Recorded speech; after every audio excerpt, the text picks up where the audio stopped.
Good evening. Welcome to the show. I'm Regina Lay. I'm Pauline Verzosa. And I'm Riza Diaz. Tonight's big stories. Turns out Sheila Guo, the sister of dismissed Bamban Mayor Alice Guo, is also a Chinese national named Zhang Mier. Authorities ready criminal charges against her and Cassandra Ong. But with no formal charges filed yet against the two, their lawyers question how the case is being handled and why the women are being detained at the NBI over the long weekend.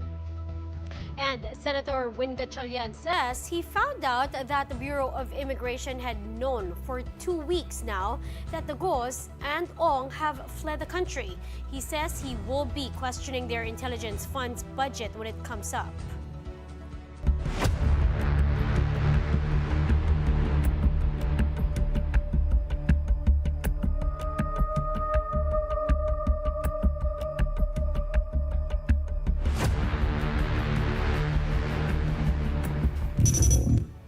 Sheila Guo and Cassandra Ong, the two very high-profile individuals repatriated yesterday, will remain detained at an NBI facility throughout the long weekend. That is while authorities prepare the full charges against them.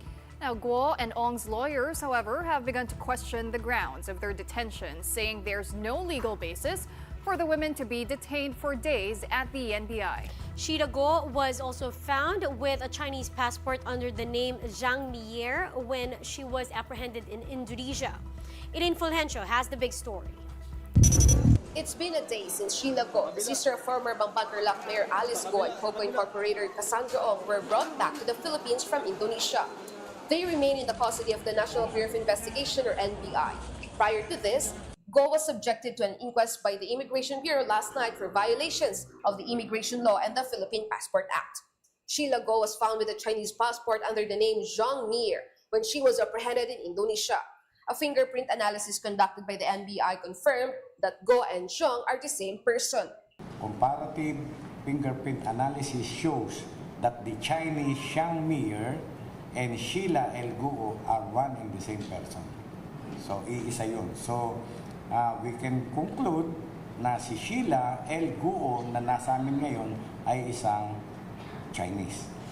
Guo is now accused of misrepresenting herself as a Filipino citizen while being a Chinese national. On the other hand, Ong, who holds a Philippine passport, was not charged by immigration authorities. However, she still faces charges of obstruction of justice and violation of immigration laws for illegally exiting the country. Well, I think it's quite clear naman from the situation kung bakit obstruction of justice ang kakasuhan natin sa kanya. But according to Guo's lawyer, Attorney Stephen David, there is only an arrest order from the Senate against Guo. Wala namang kaso si Sheila eh. She was not even charged before any court. She was just being sought in the Senate. What is that? Pagka umapil siya sa Senate, ano ba yun? De, tapos na yun. Hindi ka na pa fugitive pagka contempt ka ng Senate. Malayo yun, malayo yung harboring. Ong's lawyer, Attorney Ferdinand Topacio, also questioned the women's detention at the NBI, especially since Ong is not facing any charges yet. Yung sinasabi nilang obstruction of justice, do they have personal knowledge of the elements of the crime? Harboring a fugitive, do they have personal knowledge of the findings, of the facts involved in the crime? Wala eh. Ang merong warrant we will concede is the House. Therefore, upon repatriation of Miss Cassie Leong, they should have gone to the BI and surrender the person of Miss Cassie Leong to the Sergeant at Arms of the House of Representatives. Topacio also hinted about using this legal remedy against the DOJ. Why is she here? Yun ang kini-question namin. Anyone who causes the arrest of any person without legal grounds is liable for arbitrary detention. The charges to be filed against Guo and Ong are bailable, but it's also possible that the two could face more serious charges. Reporters tried to get a statement from Guo and Ong, but they just ran away from the media. For now, Guo and Ong will remain at the NBI detention facility. The two still need to be charged, but the NBI was affected by the holiday. The agency clarified that their detention is not considered a violation of the reglementary period. Remember, holiday tayo. Hindi umaandar yung reglementary period na 36, 12, 18, 36. Hindi umaandar yun dahil walang office available. So, maaandar lang yun magmula nung pagka-aresto namin kagabi hanggang mag-uumpisa uli, Martes na. The DOJ also defended their decision to bring Go and Ong to immigration and the NBI instead of the Senate and House, which were the ones who issued arrest orders for them to begin with. Meron din kaming reason to take custody and to charge them with several crimes. So, it was a very unique situation, kaya maganda na nag-usap-usap kami kahapon. And we all came into agreement na we will just go through the proper process, which is for the law enforcement agencies to do their job first. Booking, inquest, take custody. According to the Senate, the NBI has promised to turn over the individuals to them after the inquest proceedings. This is to allow them to appear at the hearing on Tuesday regarding POGOs. Sino yung mga tumulong sa kanilang pondohan itong Pogo Hub sa Banban at sa Porac? Ano yung operation nito? Gaano kalawak? Alam natin, transnational crime to. May mga money launderers sa Singapore, sa ibang bansa. Sino-sino yung mga yon? Pangalawa, kung merong mga government officials na tumutulong sa kanila o nakasabwat dito, sabihin na rin nila. If they do not speak, they will remain detained in the Senate. Lawmakers say they may also be transferred to Pasay City Jail if they do not cooperate with the hearing.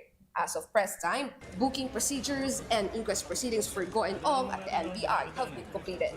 Reporting for News 5, Elaine Fulgencio, We Are One News.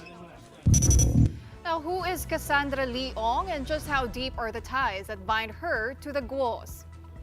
Well, aside from being with Sheila Guo when they were apprehended at an Indonesian mall, Ong is said to be the woman in the now viral photograph with dismissed Bamban Mayor Alice Guo, who was spotted at the Kuala Lumpur International Airport on July 21st. According to the Presidential Anti-Organized Crime Commission, Ong is also the girlfriend of Alice and Sheila's brother, Wesley Guo. Boyfriend niya yung kapatid ni Alice, si Wesley. Now, to leave the Philippines in July, Ong used her Philippine passport, which identified her as Catherine Cassandra Lee Ong, born on May 23, 2000 in San Juan. The passport likewise listed her as a naturalized Filipino-born to a Chinese mother and a Filipino father. Her name first surfaced when authorities raided the Pogo Hub in Porac, Pampanga, being rented out to Lucky South 99. Ong is the representative of that company on paper. She is the one that former presidential spokesperson Harry Roque accompanied to PAGCOR in 2023 to iron out some financial issues. Now, that same month, a mansion on a sprawling 3-hectare lot in Pampanga, supposedly belonging to Ong, was discovered. PAOK insists Ong lived there, as evidenced by her portrait in one of the mansion's rooms. Kwarto niya yun, tapos doon talaga sila nagmi-meeting yung mga bosses ng Porac, tsaka kung may bisita sila doon din. What happened to your intelligence funds? That is the question Senator Sherwin Gatchalian says he will ask law enforcement agencies when it's their turn to defend their proposed budgets for next year. Sending us strong confidence dahil marami ring mga taong may warrant of arrest na hindi na rin mahanap, no? Si Pastor Kibuloy, si Arnie Teves, at marami pa na hindi naman high profile. So yung punto ko dito, kahit na may warrant of arrest i-issue sa'yo, pwede palang makawala at makatakas ng hindi alam ng gobyerno. May bantag pa pala, may isa pa, baka wala na rin siya dito, no? So it doesn't send a strong confidence about our enforcement agencies. And that's one aspect rin tatanong ko during budget season. Ano nangyari sa intelligence fund natin? Diba? Every year, yan ang may intelligence fund hinihingi mga enforcement agencies natin. At bilyones na yung mga intelligence fund nila. Hindi ino-audit to because nga of the nature of intelligence fund. Pero hindi rin makita. Gatchalian specifically cited the Bureau of Immigration, NBI, and PNP. He said he will also question the confidential funds request of the Civil Aviation Authority of the Philippines, or CAAP, and Manila International Airport Authority, or MIA. Like Interior Secretary Benher Abalos, Gatchalian believes people were bribed to help the Guos and Ong leave the country undetected. He says he will have Immigration Commissioner Norman Tansinko explain in detail at Tuesday's hearing not only how the fugitives managed to escape, but also why they held on to this information for 2 weeks without telling anyone. Nakakapagtaka na 1 month na hindi mo alam nakaalis na pala yung tao. At kung hindi pa damunyag ni Senator Risa sa plenary, hindi pa malalaman ng buong bansa. May nagsabi rin sa akin na alam na ito ng BI almost 2 weeks before itong August 18 na revelation, no? So kaya magtataka ka bakit inantay pa ng 2 weeks, no? At I don't think it will take 2 weeks to validate. Even ang president hindi niya alam na umalis na pala si Alice Go. Nalaman niya rin sa media. No, nalaman niya rin nung lumabas na ito sa media dahil nagalit siya, no? If you see his reaction, talagang disappointed siya. So even the president was kept in the dark. Kahit hindi nila sigurado, pero matibay yung information, dapat humingi na sila ng executive session. Instead na tinago, based on my information, rin tinago at huli na sinabi. At naging defensive na sila na hindi, binavalidate pa namin. Pero alam na namin dati. Parang afterthought na lang. For his part, Commissioner Tansinko says they acted as soon as they heard about the escape. Essentially, we coordinated when we heard of the information. We immediately coordinated with our counterparts, not only in Indonesia but Malaysia and Singapore. Sumulat po ang immigration, sumulat ako sa kanila in addition sa informal lines natin, a formal request that if encountered, take custody and turn over to Philippine immigration. Here to help us piece together the timeline on this case, we have with us tonight Bureau of Immigration spokesperson Dana Sandoval. Dana, good evening. Thanks for taking time out of your evening to join us. Hi, good evening to everyone, and also thank you for having me. First off, can I have you react to what Senator Gatchalian said? He says, and I recap, the BI, the Bureau of Immigration, had known for 2 weeks now that Alice Go and her companions may have already left the country. He says the BI withheld that information when, in fact, you should have asked for an executive session to alert the other agencies that the people you're looking for had already left. Can I have your reaction, please? Yes, actually, nalaman po, this was known by Commissioner Tansinko just last week. To be exact, it was Thursday last week. When he found out through our intelligence, through intelligence information that we received, he was in Vietnam during that time, attending an ASEAN meeting of immigration heads. And right then and there, he confirmed with other counterparts if Alice Guo was indeed in their respective countries. Actually, the investigation stemmed from the BI receiving information that Alice Guo is flying in from Singapore to Manila.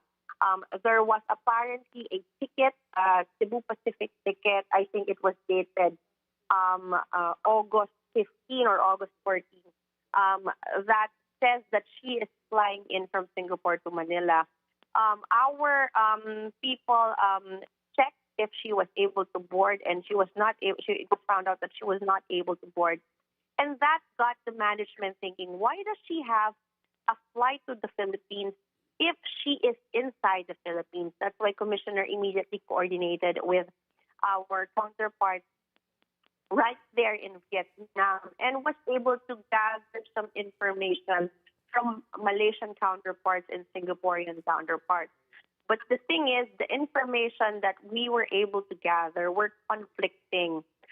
We received information from Malaysia that she is in Malaysia, but we also received information from Singapore that she is in Singapore. So both countries are claiming that Alice Guo and her siblings are both. That's why the commissioner is best to confirm first and verify this with other persons to be able to be together. On Friday,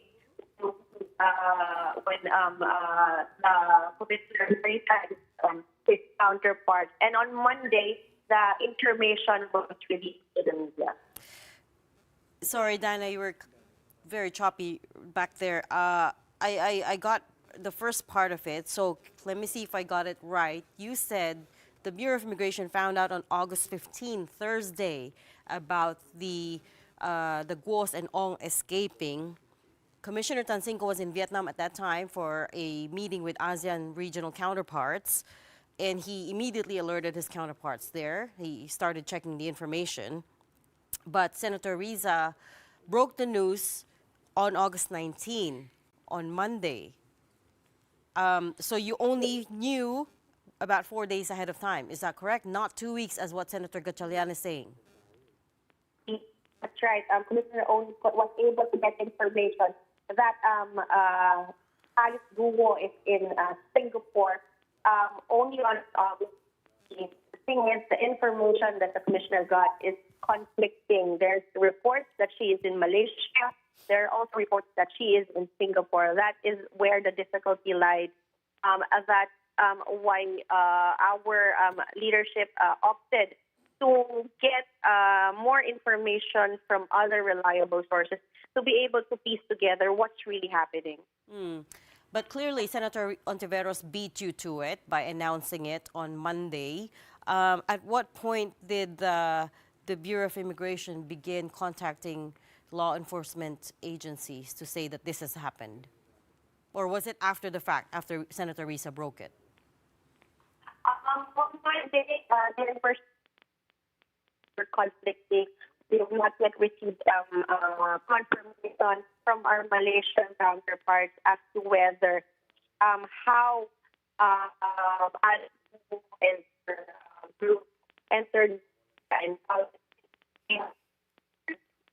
have indeed transferred to Singapore. But since the story has already been announced, then it was best already release information, no matter how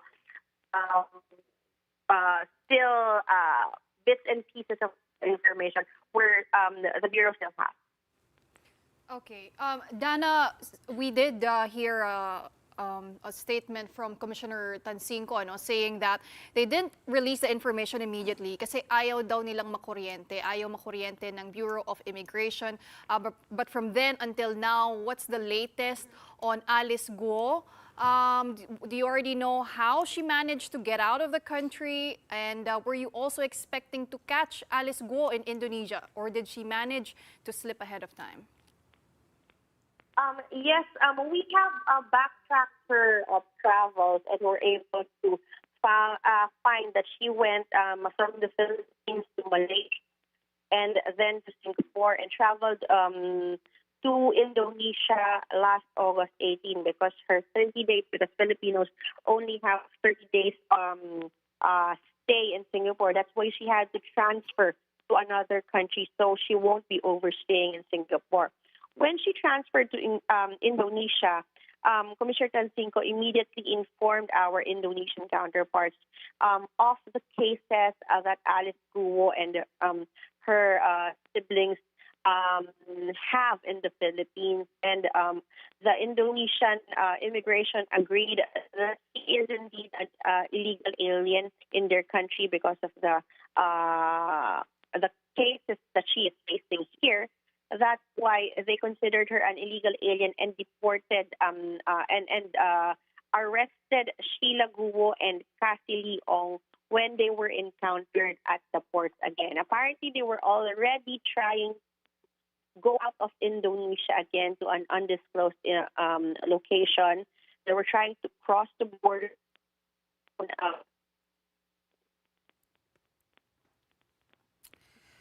intercept them and arrest them. And later they were deported to the Philippines, where they were accompanied by Philippine immigration agents to make sure that they go straight back in the country. All right. Dana, pero malinaw ba kung paano nga sila nakalabas ng Pilipinas? I think that part is not yet clear until now, ano? And NBI Director Jaime Santiago said it's beyond their control if an individual is determined to leave the country through a backdoor exit. But what does this say about our border security, ano? Okay, first question, what do we know about how they left the Philippines? And second, what does this say about our border security? Yes, I think it's a known fact that there are ways or illegal areas that these individuals can abuse because of our borders there. We have such porous borders. Our shorelines are very long, and we're an archipelago. So we have lots of areas where people can take boats, perhaps, to a different country, and that really is the difficulty of having an archipelago. We have so many borders, we have so many shorelines that we have to look after, and immigration really is stationed and is posted in formal ports like airports and seaports. But other areas are manned by other government agencies. And I think it's really one of the things that the national government, I guess, has to strengthen maybe the coordination between these government agencies, particularly in such cases like the abuse of our borders for illegal transportation or illegal travel. Right. Dana, just ang sabi ng PAOCC or PAOK, Alice Go likely is still in Indonesia. Are you getting the same reports? Yes, we are in close coordination with the immigration of their country of Indonesia. And the last information that they have is Alice Guo entered Indonesia but has not yet attempted to depart their country. What we think is that Sheila Guo and Cassie Leong was testing the waters, perhaps, and seeing what would it be like if Alice herself will travel back to the Philippines or try to cross or transfer to another country. And I guess they got a preview of what is probably going to happen to her. And I think the best thing for her to do now is really to surrender to authorities so she can face the cases that were filed against her in the Philippines. Okay. We're going to have to leave that there. Thanks so much for your time tonight. Immigration Bureau spokesperson Dana Sandoval.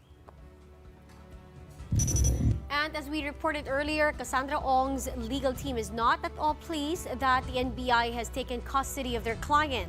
Aside from that, Ong's lawyers are also questioning why she was arrested in Indonesia. The hard and fast rule of course is arrests made in a foreign country are bound by rules of the said territory. Now, a press release from Indonesia's Ministry of Law and Human Rights said their immigration officers reported so-called suspicious foreigners in the city of Batam. Now, upon further identification, the two were confirmed to be Ong and Sheila Guo.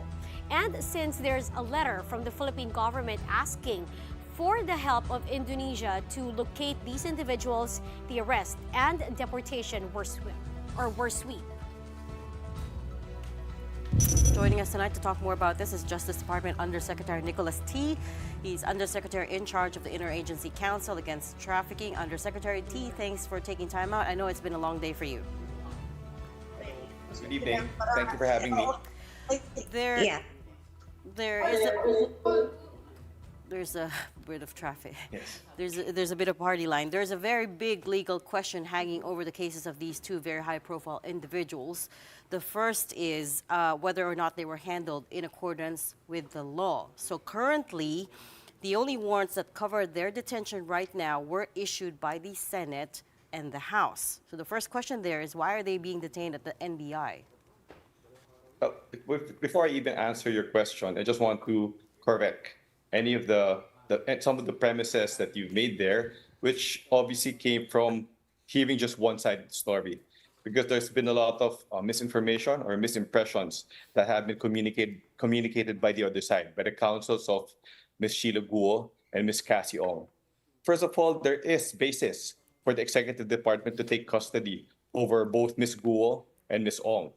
Let's talk about them separately to keep it clearer, to keep things clearer. Let's talk about Ms. Sheila Guo first. When Ms. Sheila Guo arrived in the Philippines, it was the immigration that took custody over her. And the immigration was able to take custody by virtue of a mission order. A mission order is, there's actually a document in the case of a mission order. And this is, I guess you can say, this is the version of the Bureau of Immigration of a warrant of arrest. By virtue of the mission order, the Bureau of Immigration can arrest and take custody over foreign nationals for violation of immigration law and initiate deportation proceedings.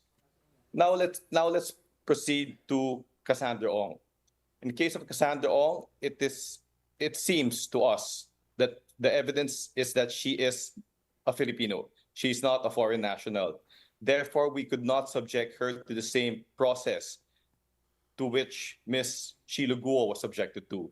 That is why, shortly after her arrival in the Bureau of Immigration, it was the NBI who conducted a warrantless arrest over Cassandra Ong.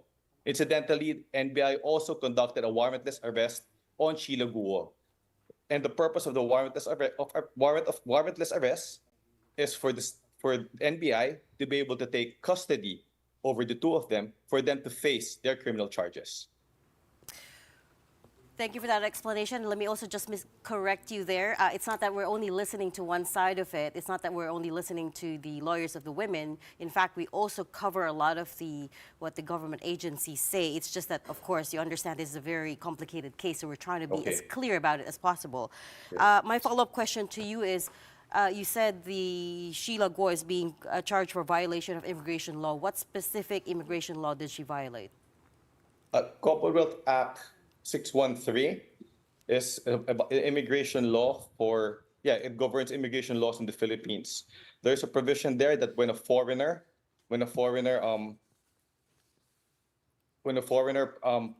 presents herself to be a Filipino, that is one form of violation of the immigration law. Aside from that, Sheila Guo was able to exit from the Philippines illegally. She exited from the Philippines not through official ports, official airports, or seaports. That is yet another violation of immigration laws. I see. So 613 is essentially misrepresentation. No, it's the Philippine immigration law. It governs every aspect of immigration law in the Philippines, and that has some administrative penalties, administrative violations, as well as criminal violations. So it also has criminal implications. I wonder if you could also help us help clear things up with the passport issue. So she is found to have been holding a Chinese passport under the name Zhang Mi-er. What is the violation there exactly? Well, clearly, she misrepresented herself to be a Filipino. It appears that she misrepresented herself to be a Filipino because despite holding a Filipino passport, which presupposes Filipino citizenship, she still possesses a Chinese passport, which also presupposes Chinese citizenship. Yusek, Philippine laws allow dual citizenship, though. Yeah, but not in this case. Do we have dual citizenship for Chinese? It's up to her to prove. It's up to her to prove that there's such a thing as dual nationality between Chinese and Filipinos. There isn't, actually, I know this for a fact, that China does not allow dual citizenship, but that would be a problem on that side of it. It doesn't concern us, right? So my question there is, if she had obtained a Philippine passport legitimately and was using that here, what possible grounds could she be charged under? There's another ground for that because she's not Filipino. It appears that she's not Filipino. She can only claim Filipino citizenship if either of her parents are Filipino. And there's a problem. There's a problem with establishing the nationality of either of her parents as Filipinos. You're 100% confident that she's not a naturalized citizen, that she had obtained that passport illegally? There is no. Let's just put it this way: During the inquest proceedings, NBI presented a lot of evidence to be able to charge Sheila Guo and Cassandra Ong for the variety of criminal charges that they are subjected to. One of the charges there for at least Sheila Guo is violation of Passport Act, and one of the things that they presented there is a certificate that shows the absence of any naturalization on the part of Ms. Sheila Guo's prior alias Oh, got it. or under her Chinese name. Got it. So there weren't papers for proving her, that she Yes. was naturalized. Got it. Thank you. All right, Yusek, still staying on the topic of passports. Well, the DOJ recently said that it would likely Yes. set aside the palace's request to cancel the Philippine passports of dismissed Bamban Mayor Alice Guo together with her companions, because doing so may hinder the process of bringing her back Yes. to the Philippines. No, so can you elaborate more on this decision of the DOJ?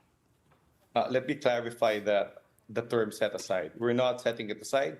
It's just temporarily. Maybe it's just something that we're going to do temporarily for us to be able to facilitate the possible return of Sheila Guo or Wesley Guo if they are indeed apprehended abroad. Because let me just go through what happened shortly after Executive Secretary issued this directive to the DFA and the DOJ to make arrangements for the cancellation of the Guo siblings. The DOJ, DFA, and the NBI met the day after, and we agreed on the process that we would take for the cancellation of the passports.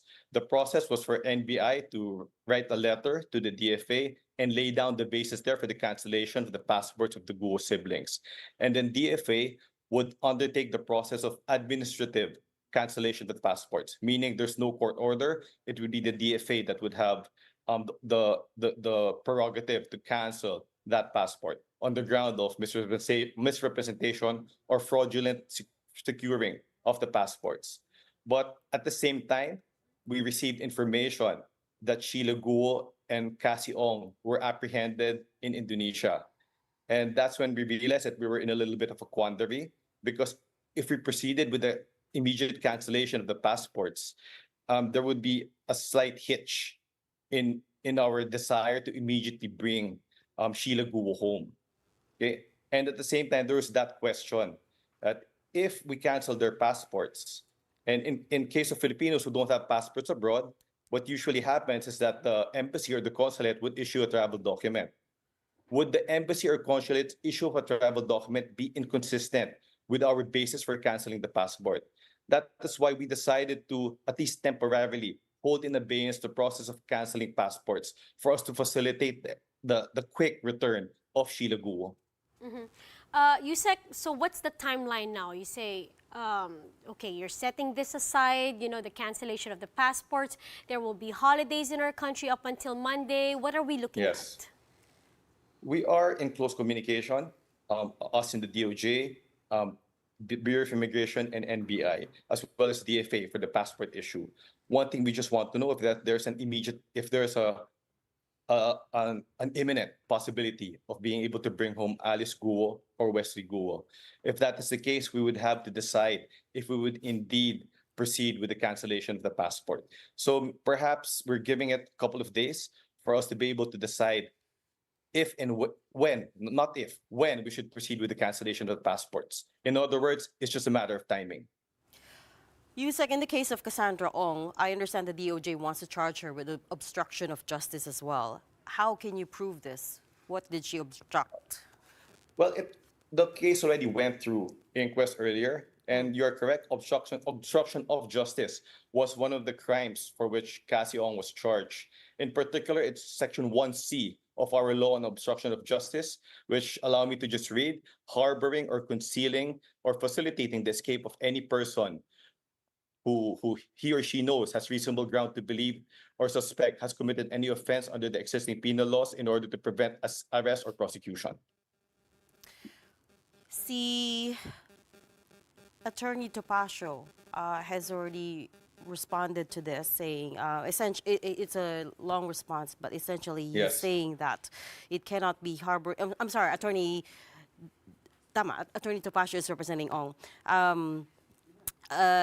Essentially, he's saying that the DOJ's arguments are weak. For instance, it can't be it's hard to prove essentially that she personally knew of the legal and criminal activities that you're referring to. I mean, it comes back to the point as well, for instance, with Alice Guo, even her citizenship itself, that case has not been decided, right? So parang how can you accuse her of being of misrepresentation, for instance, if hindi pa nga na-decide that she is indeed a Chinese national?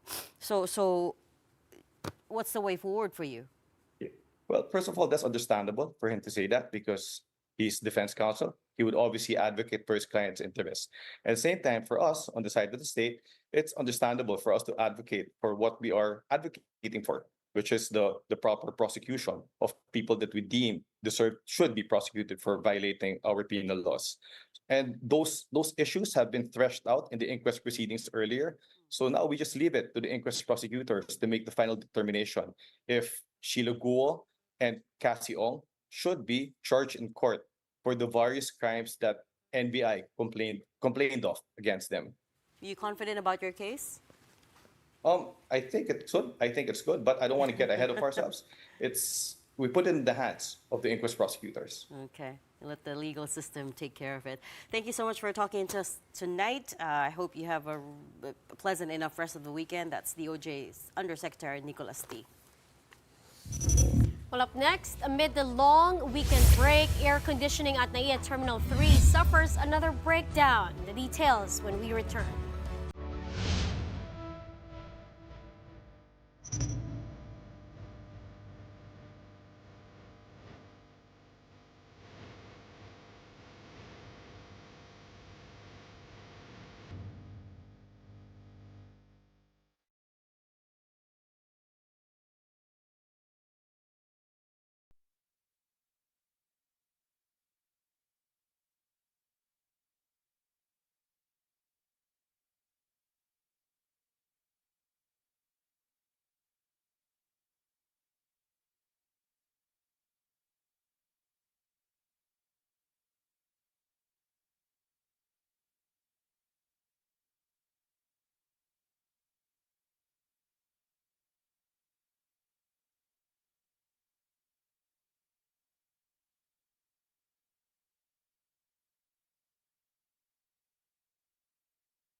Welcome back. You're watching The Big Story here on One News. Well, it's the last thing travelers want to hear just before a long weekend getaway. Aircon problems hitting NAIA again today. The Manila International Airport Authority said it had to shut down several chillers at the Terminal 3 after noticing high operational temperatures from these machines. Travelers and even airport staff had no choice but to just use fans and do whatever they can to stay comfortable. Just last month, NAIA Terminal 3's cooling system was also shut down for about 16 hours to make way for upgrades. When we opened the chillers, when we subjected it to chemical treatment, may mga nakita tayong parang suit, siguro parang nagbabara. And I think that's what's engineering parang the report is saying that that's causing the high temperature. Kapag pinabayaan ito, baka mag-cause pa ng damage sa ibang part ng cooling system. Ang sama talaga nung timing. Of course, this is something that we do not want. We're doing everything that we can so that we can expedite itong repair na ginagawa natin. Well, airport authorities said troubleshooting activities are expected to be completed tomorrow, Saturday. Meanwhile, Asian countries are ramping up precautions after Thailand confirmed the region's first known case of the deadlier Mpox variant Clade 1B. Thailand's Disease Control Department said the patient traveled to Bangkok from Africa, where the first case of this fatal Mpox strain was detected. Thai officials said no other local infections have been detected as contact tracing continues. Now, here in the Philippines, the DOH said it's reached out to the World Health Organization about acquiring vaccines against Mpox.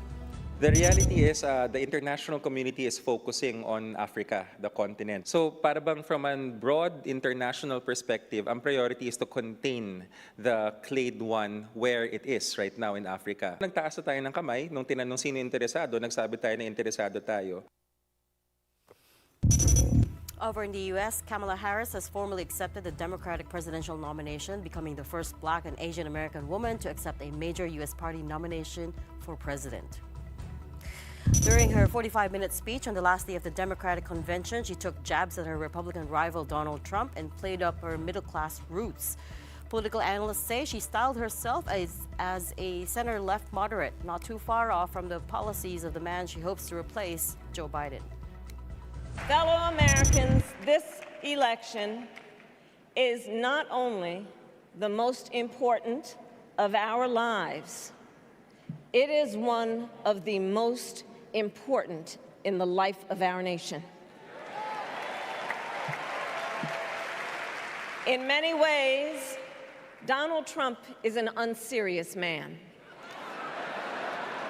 But the consequences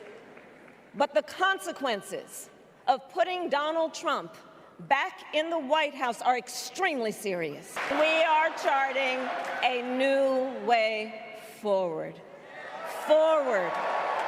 to a future with a strong and growing middle class, because we know a strong middle class has always been critical to America's success. And building that middle class will be a defining goal of my presidency. Well, we're going to be taking a quick break, but up next, we'll be speaking live with Olympic gymnast Levi Young Rui Vivar, fresh off her meeting with President Marcos. Stay tuned for that. Keep it here.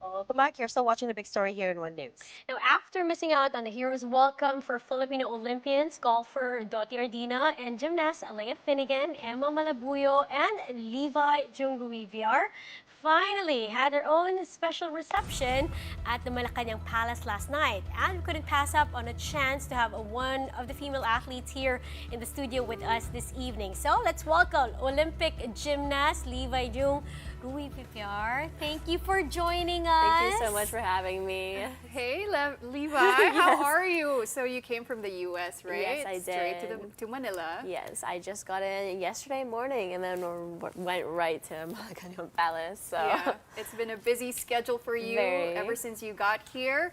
But first, let's talk about your Olympic experience. Yes. You're 18 years old, but you already made your debut in the Paris Olympics. Talk about the whole journey, the whole experience. Oh, it was such a whirlwind, honestly. I've been training in gymnastics since I was 18 months old.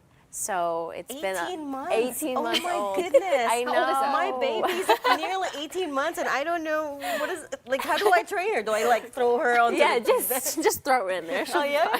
Yeah, my They're parents pretty had so malleable. much energy. It was hanging off of furniture and all that, so they just were just try sport, and it happened to be gymnastics, and I stuck with it. My mom kind of wanted me to be a ballerina, but I chose gymnastics, and I'm happy I did. But yeah, it was just a crazy experience. I mean, I feel like I learned so much. There were a lot of ups and downs through just qualifying to the Olympics in the first place, through the World Cup Series, and then once I got to the Olympics, there were ups and downs as well. The week of my competition, I had an anaphylactic tree nut allergy, which took me out of training for a day, and then my body was recovering leading up to the competition. My muscles were fatigued, so that was a whole experience in itself, and then competing was incredible. I just remember walking out there and seeing the crowd and seeing everyone, and you know, seeing that Filipino flag in the crowd was really inspiring and just made me so happy. And then being in the Olympic Village with other incredible athletes and being around our delegation, it was just amazing. Well, you're the youngest among all of our delegation. You just met the President of the Philippines. Have you met the President before? No, I have not. That's a lot of firsts for you. It is a lot of firsts. It was such an honor, and I'm just so grateful that him and his office invited me to come meet with him, and I'm just like so blessed that I got to talk to him, and like I was like so nervous. I didn't know what to say, but he was so welcoming, and I really could feel his support for all of the athletes, not just us. And he really took his time to like talk to us and tell us about how like excited he was that we were supporting, you know, the Philippines, and that he was rooting for us the whole time, and that, you know, even other Asian countries were rooting for us as well. So it was really nice to meet him. Did he know anything about gymnastics? Did he know anything about gymnastics? I mean, I don't know if he knows technical terms, but he was keeping up with like our stories. He was saying, he was talking to the president of Malaysia actually, and his daughter woke him up in the middle of the night, like at like 2 a.m. to go watch us compete. And so he was saying they were doing like watch parties in like his office, and they were all cheering really loud. So that was amazing. You know, Levi, a lot of people stayed up just to watch you girls, the entire Team Philippines in the Paris Olympics. But I think what makes it so special is that you girls made history for us, because this is the first time in 60 years that we've sent female gymnasts to the Olympics. So congratulations to you, Aaliyah and Emma. But let's talk about your Filipino lineage. What does it mean for you to represent the Philippines? And talk about your Filipino family as well. Yeah, it means so much to represent the Philippines. Like, I have to say the Filipino community is probably one of the most supportive communities like I've ever been a part of, and it means a lot to me that everyone has just like gone behind me, and I can feel the love, like no matter where I am, like in the world, I feel like the Filipino community behind me, and I think that gives me a lot of pride and a lot of like honor. My lolo was born and raised in the Philippines before he moved to Hawaii, and had my dad. My dad was born and raised in Hawaii before he moved to Boston for college, where he met my mother, and then yeah, that's where that's your where Filipino roots. What do you love about being Filipino, or what do you think is your favorite part about Filipino culture that you have in you? There's so many different things, but I mean, obviously the food. The food? I love food. And I love that there's always like a lot of like community around just enjoying a meal like with your family. And I think, you know, a lot of people don't really spend as much time with their families in the US as they do in the Philippines, and I think it's really nice that like everyone in the Philippines, like family is very close, and I think that is something specific about like my family as well. So I really enjoy that.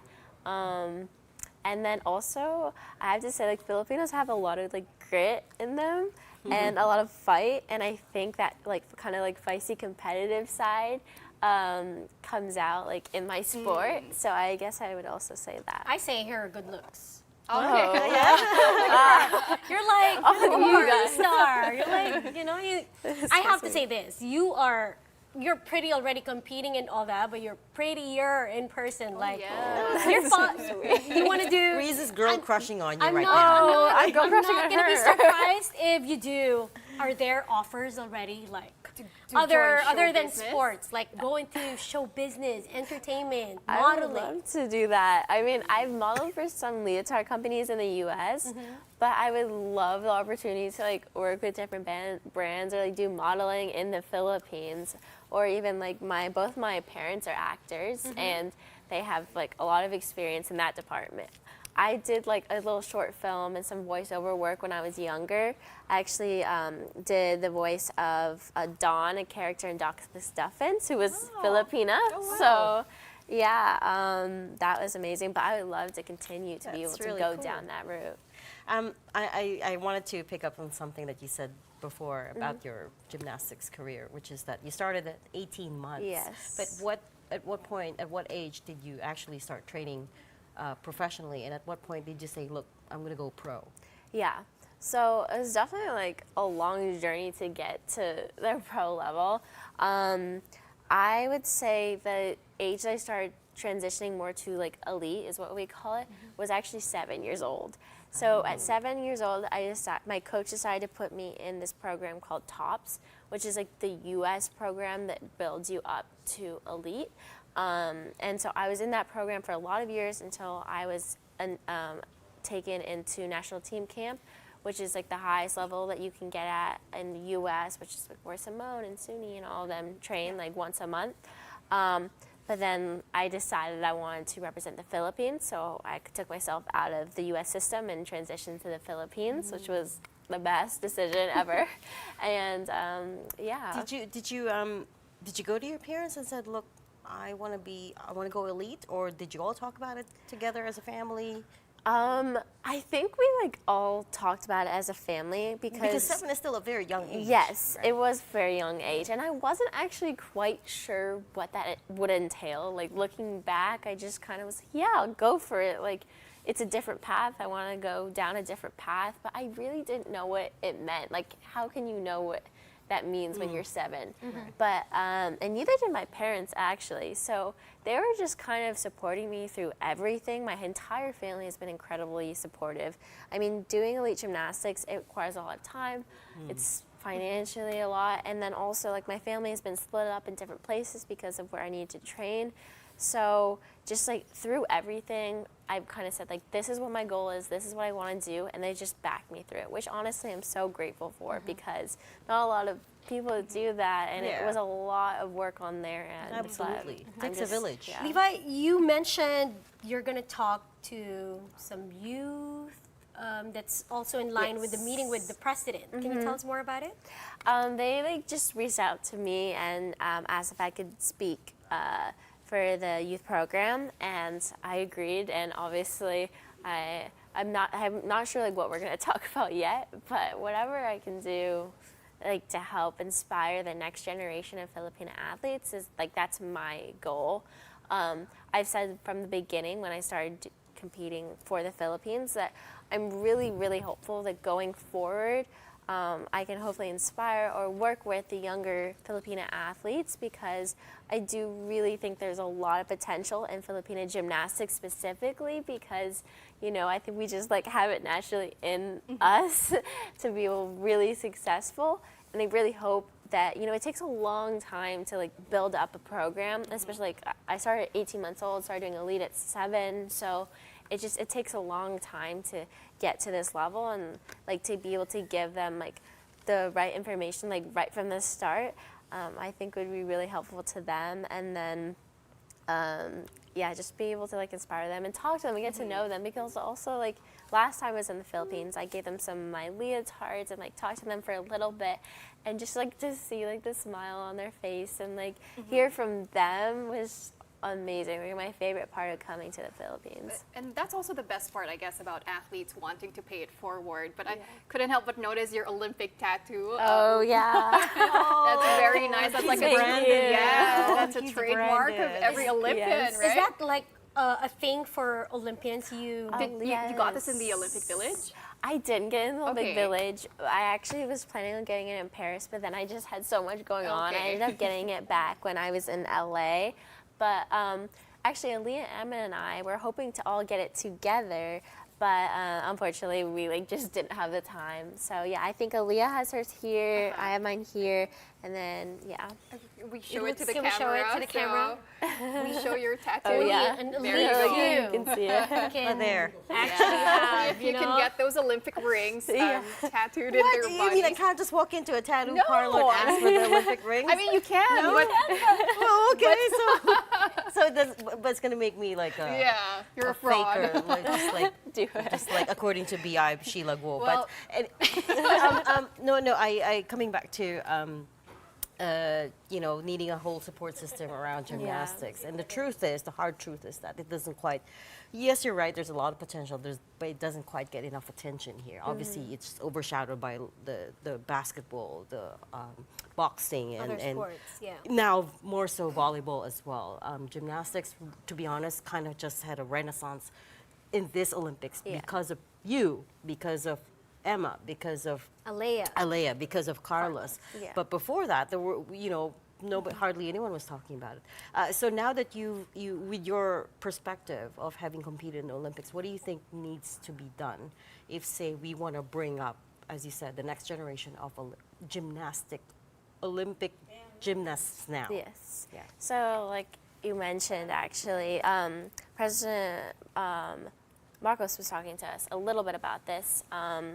He said that, like, us competing in the Olympics actually brought a lot of awareness to gymnastics in the Philippines, and that there's been an overwhelming number of people in high schools or just elementary schools that have been wanting to sign up for gymnastics programs, and that it's been incredible, and he's so excited about it, and that he's really hopeful that the government can support more our sport going forward and give us more access to equipment and coaching and staff and traveling and giving girls a lot more access to that stuff that really helps in the process. I would say the main things that I know from training in the U.S. and going through the U.S. system is like starting a very organized program of getting girls from all over the Philippines together in one place and having like monthly training camps. I think that's incredibly important because you know who your competitors are. You just bring in people from all over the Philippines, and you're able to kind of like pick out the more like talented athletes, and then also build the right technique and the right form and the right skills that ultimately lead up to the higher performances. And that starts from a very young age, and it is very hard to relearn technique in gymnastics because once you have incorrect technique, it makes it difficult to recorrect later in the future once you kind of build in that muscle memory. So I would definitely say doing like monthly clinics and getting the girls all together and really starting to set that up for the future would be incredibly important. Yeah. Well, in the next few days, you'll have so many interviews and all that. I know Signal's going to have you back soon. Yes. But you're going back to school soon too in the States? Yes. Stanford. Yes. Wow. So And very guess what? excited. Go Communications major. Oh, wow. So Yes. future anchor in the making. Yeah. Oh, no, it's a dying business. Oh, no. Did I just say that on air? Sorry. Before you go, Levi, what's next for you, and what's your blueprint for Los Angeles 2028? There's a lot coming up. I mean, there's so many things to do in the next 4 years before LA 2028. I'm going to Stanford in the fall, so just adjusting to college life. I'm starting to do in-person school. I've been homeschooled for the last 4 years, so or not even 4, it's been 6 years. So adjusting to that, competing for my college is very exciting. And then in addition to that, being able to train elite so that I can compete in the SEA Games, hopefully, and Asian Championships. Those are the 2 goals as of right now. I'm really hopeful to continue to mature as an athlete and as a person in order to hopefully win some gold medals at those competitions and bring home some medals to the Philippines. And then going into 2028 LA, I really just want to continue training, building my performance so that hopefully I can be at my best at that competition and make the Philippines proud. Woohoo! Well, there you go. We can't wait to watch you in the coming competition, SEA Games. you. We'd love Yes. to. So many big plans. Yeah. It's so exciting. Yeah. Very excited. You girls We're representing rooting for it. you, and again, thank you for making us all proud in Paris. The Philippines makes me proud, so it's not even. We're it's all in praying that, of course, you remain injury-free Right, and healthy right. and Yeah. just enjoy it. But think of the legions of younger girls that you've inspired just by competing on that stage, right? They look at you, and now you can speak to them. They must look at you and think, Maybe one day I can do that too, right? So Like, I think make that's me going to cry. be no, it's a wonderful thing. So I hope that's what you take away from this experience, apart from all the fun stuff, of course. Thank you so much. It means a lot. I wish we had more time, but Yeah. we'll have to leave it at that. Thank you very much. That's our champion, Pinay Olympic gymnast Levi Jung Rui Vivier. Thank you. Thank you so much for having me. Well, that's the show for us tonight. This Friday, thank you so much for joining us. We are One News, all sides, all the time. Thanks for tuning in. Have a good night and a great weekend.